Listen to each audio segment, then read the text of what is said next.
Hi everyone, welcome back to the channel. My name is Sofia. If you are new to the channel, don't forget to subscribe so you stay updated to new videos and more lessons on Portuguese language. So without further ado, let's get started.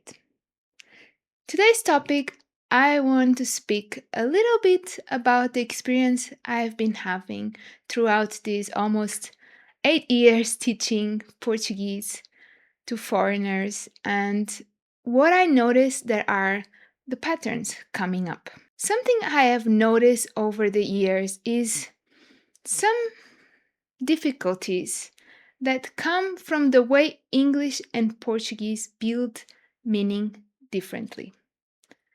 So it's very common that when we start learning a language, we make comparisons to our native language.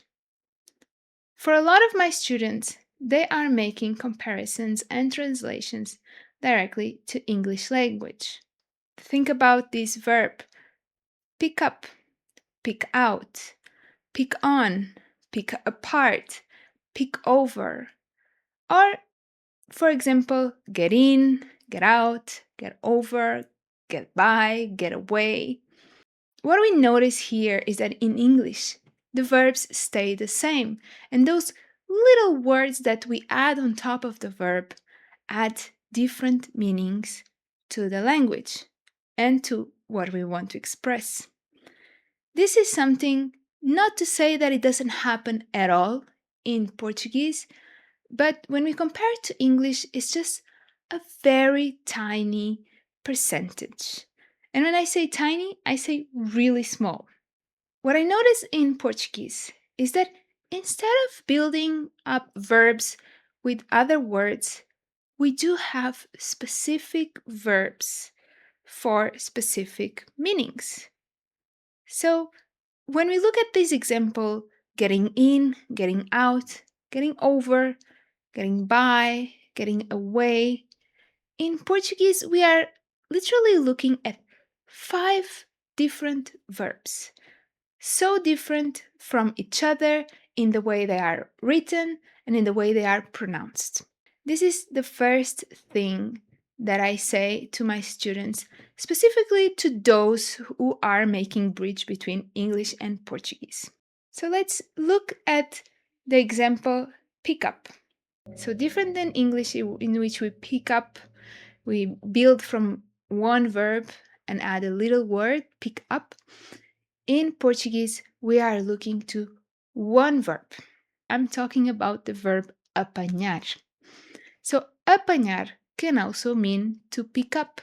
We would say that its literal meaning is actually to catch.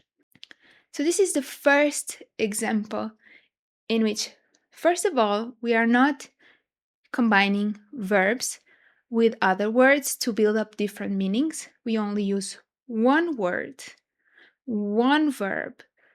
And this verb, on the second hand, it has a literal meaning, but it has a bunch of other metaphorical meanings. One of them is to pick up, apanhar. If you would like to go deeper into this topic, I will share for exclusively members only a deeper explanation of how does this work with real examples, with specific verbs, and in a much more lesson-like how we can deconstruct this topic.